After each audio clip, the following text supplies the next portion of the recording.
মারাত্মক একটা chicken curry recipe আজকে তৈরি করে দেখাচ্ছি। চিকেন কারি মানেই একই রকম টেস্ট সাধারণত হয়ে থাকে, তবে আজকে আমি একটা সিক্রেট উপকরণ দিয়ে দুর্দান্ত স্বাদের একটা চিকেন কারি তৈরি করছি, যেটা একবার বানালে এর স্বাদ কিন্তু ভোলার নয়।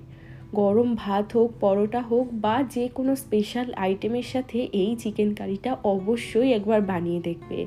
স্বাদে গন্ধে ভরপুর, দুর্দান্ত স্বাদে, যেমনি দেখতে তেমনি হবে খেতে। অবশ্যই একবার বানিয়ে দেখো এইভাবে চিকেন কারি, কথা দিচ্ছি এর স্বাদ একদম মুখে লেগে থাকবে। তাহলে চলো আর কথা না বাড়িয়ে আজকের চিকেন কারির রেসিপিটা ঝটপট দেখে নেওয়া যাক। নমস্কার, আমি সুস্মিতা। আমার রান্নাঘরে সবাইকে স্বাগত জানিয়ে শুরু করছি আজকের রেসিপি। চিকেন কারি তৈরি করার জন্য এখানে আমি নিয়ে নিয়েছি 800 গ্রাম মতো চিকেন। আর চিকেনটা পরিষ্কার করে ধুয়ে রাখা আছে, আর চিকেনের পিসগুলো নর্মাল পিস কেটে রাখা আছে।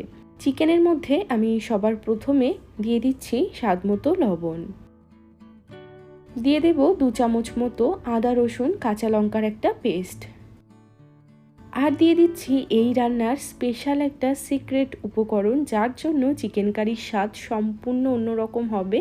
সেটা হলো একটা ডিম। ডিম দিয়ে চিকেন কারি আমার মনে হয় না এখনো পর্যন্ত কেউ রান্না করেছো। যদি রান্না করে না থাকো, একবার অন্তত হলেও এইভাবে ডিম দিয়ে বানিয়ে দেখো, স্বাদ একদম মুখে লেগে থাকবে। এবার সমস্ত কিছু খুব ভালো করে মাখিয়ে নিচ্ছি। চিকেনটাকে এইভাবে মাখিয়ে 10 মিনিট মতো রেখে দেব। যতক্ষণে চিকেনটা একটু ম্যারিনেট হচ্ছে, ততক্ষণে আমি একটা ঝটপট করে মশলা তৈরি করব। এর জন্য একটা বাটির মধ্যে আমি নিয়ে নিচ্ছি 4-5টা মতো শুকনো লঙ্কা, দিয়ে দিচ্ছি 5-6 কোয়া রসুন, 1.5 ইঞ্চি মতো দিয়ে দিলাম আদার টুকরো, আর দিয়ে দিচ্ছি কয়েকটা কাঁচা লঙ্কা। অল্প জল দিয়ে মশলাটা একটা মিহি করে পেস্ট তৈরি করে নেব। এখানে আমাদের আদা রসুন লঙ্কার পেস্টটা কিন্তু তৈরি হয়ে গেছে, আর চিকেনটাও আমাদের 10 মিনিট মতো ম্যারিনেট হয়ে গেছে। আজকে রান্নাটা করব সম্পূর্ণ সর্ষের তেলে। কড়াইতে দিয়ে দিচ্ছি বেশ খানিকটা পরিমাণে সর্ষের তেল। তেলের পরিমাণটা নিজেরা নিজেদের ইচ্ছে মতো কমিয়ে বাড়িয়ে অ্যাডজাস্ট করে নেবে। তেল একদম ধোঁয়া ওঠা গরম হয়ে গেছে। এখন এর মধ্যে চিকেনের টুকরোগুলোকে দিয়ে দিচ্ছি, আর এই চিকেনগুলো কিন্তু হাই ফ্লেমেই ভাজতে হবে। এই সময় গ্যাসের ফ্লেমটা কমিয়ে দিলে চিকেনের থেকে কিন্তু জল বেরিয়ে যাবে। সেটা যাতে না হয়, গ্যাসের ফ্লেম একদম বাড়িয়ে দিয়ে চিকেনগুলোকে মোটামুটি 5 থেকে 7 মিনিটের জন্য ভেজে নেব।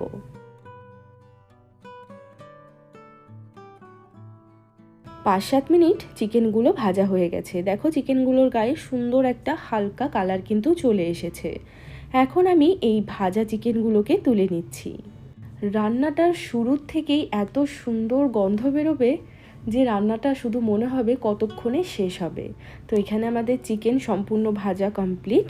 এখন আমি বাকি যে সর্ষের তেলটা রয়েছে এর মধ্যেই রান্নাটা করব। আর যেহেতু চিকেনে ডিম দেওয়া ছিল, তাই জন্য তেলটা এরকম অনেকটা বাবেল হয়ে গেছে। এবার এই তেলের মধ্যেই আমি দিয়ে দিচ্ছি গোটা গরম মশলা আর একটু জিরে। এবার দিয়ে দেব 2টো মিডিয়াম সাইজের কুচনো পেঁয়াজ। পেঁয়াজগুলোকে বেশ ভালো করে ভেজে নিতে হবে।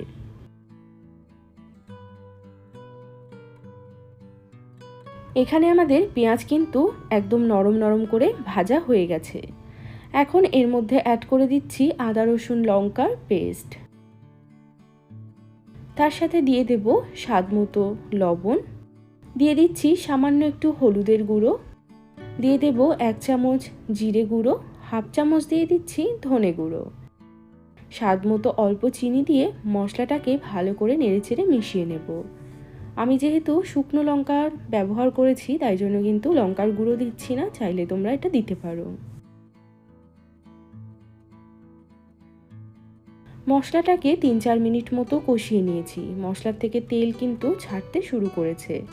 এখন এর মধ্যে দিয়ে দিচ্ছি একটা মিডিয়াম সাইজের টমেটো, যেটা মিক্সিতে একটু জল দিয়ে পেস্ট করে নিয়েছি।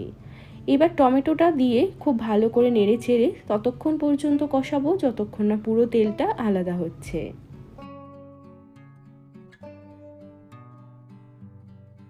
তো দেখো এখানে কিন্তু পুরো তেলটা আলাদা হয়ে গেছে, মশলাটা কিন্তু খুব ভালোভাবে কষে গেছে। যতক্ষণ না পর্যন্ত মশলা থেকে তেলটা ছাড়ছে, খুব ভালো করে কিন্তু মশলাটাকে কষিয়ে নিতে হবে। তো এখানে আমাদের মশলা ভালোভাবে কষে গেছে। এখন এর মধ্যে আমি একটু মশলার বাটিটা ধুয়ে অল্প করে জল দিয়ে দেব। জল দিয়ে আবারও খুব ভালো করে মিশিয়ে নেব।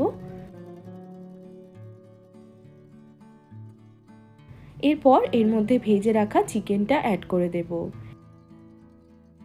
এবার গ্যাসের ফ্লেমটা একটু বাড়িয়ে দিয়ে চিকেনটাকে কিন্তু খুব ভালো করে কষাবো।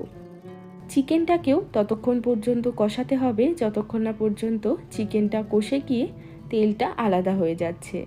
আর এই সময় গ্যাসের ফ্লেমটা একটু মিডিয়াম থেকে একটু বাড়িয়ে রাখতে হবে যাতে খুব ভালোভাবে চিকেনটা কষে যায়। তো এখানে দেখো মাংসটা কিন্তু খুব ভালোভাবে কষে গেছে। তেলটা কিন্তু মাংসের চারিদিকে ছেড়ে দিয়েছে আর মশলাটাও সম্পূর্ণ ড্রাই হয়ে গেছে। এইভাবে মাংসটাকে কষিয়ে নিলে মাংসের স্বাদ কিন্তু অন্যরকম হবেই হবে। তো মাংস আমাদের ভালোভাবে কষে গেছে। এখন এর মধ্যে অ্যাড করে দেব জল। তো এখানে আমি এই ছোট বাটির 1 বাটি মতো জল দিয়ে দিলাম। যেহেতু মাংসটা সেদ্ধ হতে একটু সময় লাগবে, তাই জন্য জলের পরিমাণটাও একটু বেশি রেখেছি।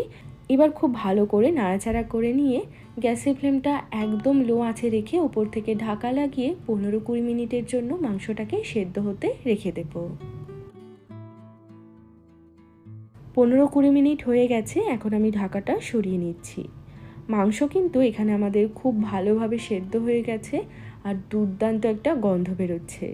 তো এখন আমি এর মধ্যে অ্যাড করে দিচ্ছি 2-3টে মতো কাঁচা লঙ্কা আর তার সাথে দিয়ে দেব সামান্য একটু ঘি। এবার নাড়াচাড়া করে একদম লো আঁচে রেখে দেব মোটামুটি 3 থেকে 4 মিনিটের জন্য। 3-4 মিনিট পর দেখো পুরো তেলটা কিন্তু একদম উপরে ভেসে উঠেছে। আর যতক্ষণ না এরকম তেলটা উপরে ভেসে উঠছে ততক্ষণ কিন্তু গ্যাসের ফ্লেমটা কমিয়ে দিয়ে একটু রেখে দিতে হবে। মোটামুটি 2 থেকে 3 মিনিট পরেই দেখতে পাবে পুরো তেলটা আবার ওপরে ভেসে উঠেছে। তাহলেই কিন্তু আমাদের মাংস একদম কমপ্লিট। তো এখানে আমার তেলটাও ভেসে উঠেছে, আমি কিন্তু গ্যাসটাকে অফ করে দেব। এখানে কিন্তু আলাদা করে আর গরম মশলার গুঁড়ো অ্যাড করার কোনো প্রয়োজন নেই।